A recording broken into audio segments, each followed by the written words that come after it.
China, Russia's invasion of Ukraine has presented a difficult problem. The US and Europe and Europeans want China to use its influence to get Russia to stop its invasion. China would prefer not to aggravate Europe and the US by providing military support for Russia's war in Ukraine. But China is hard-pressed to condemn Russia's invasion or pressure Russia to stop fighting. It shares a very long land border with Russia, and it has to consider its own substantial relations with Russia.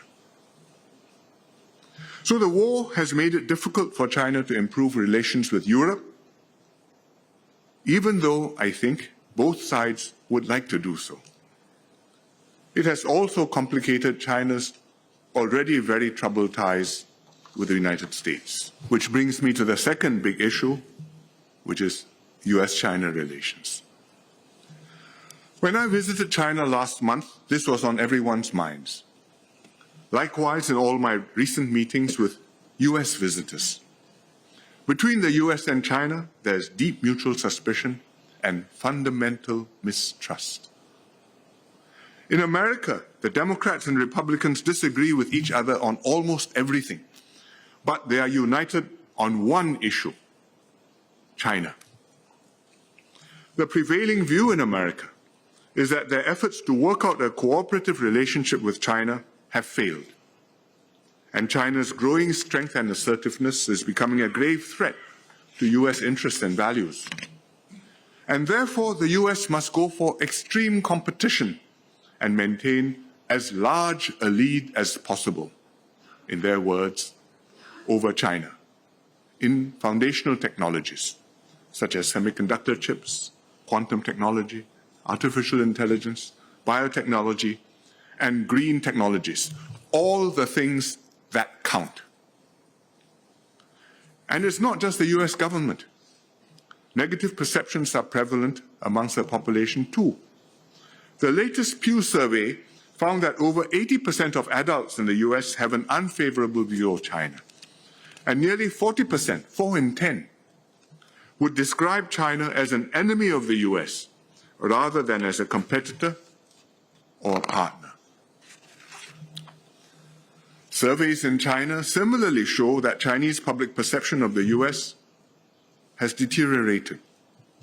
More consequentially, China's leaders have become convinced that the US is seeking to contain, encircle, and suppress China, in the words of President Xi Jinping. They believe that Washington wants to hold back China's growth and weaken the Communist Party of China's hold on power. They say the East is rising and the West is declining. And they think the time has come for China to take its rightful place in the world. They consider issues like Hong Kong, Xinjiang, and Tibet to be China's domestic matters, vitally affecting its security and integrity, on which they see no room for discussion or compromise. But the most dangerous flashpoint of all is Taiwan. Singapore is good friends with China, and we are also old friends of Taiwan.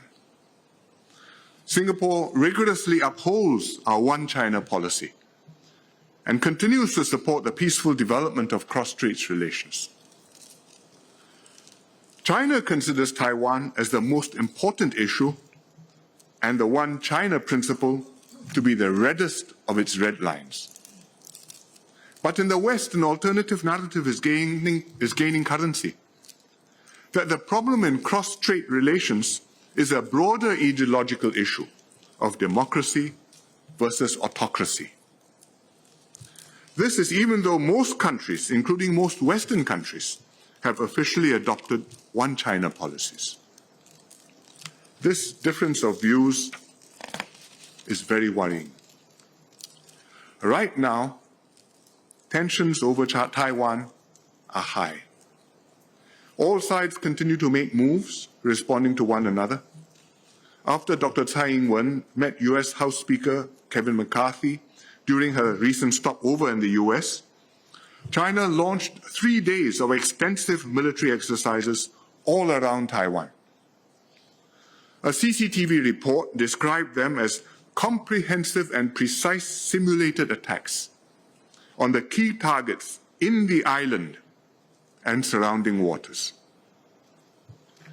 The risks of a miscalculation or mishap are growing.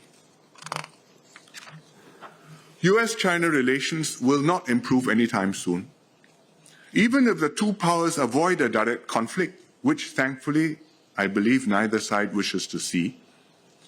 Enduring enmity and bad relations between them will be very costly for both and will mean big trouble for the rest of the world. It's a very worrying outlook, but we still hope that relations between US and China do not get worse and that both sides can keep lines of communications open and with time gradually repair their relationship on the basis of mutual trust and respect.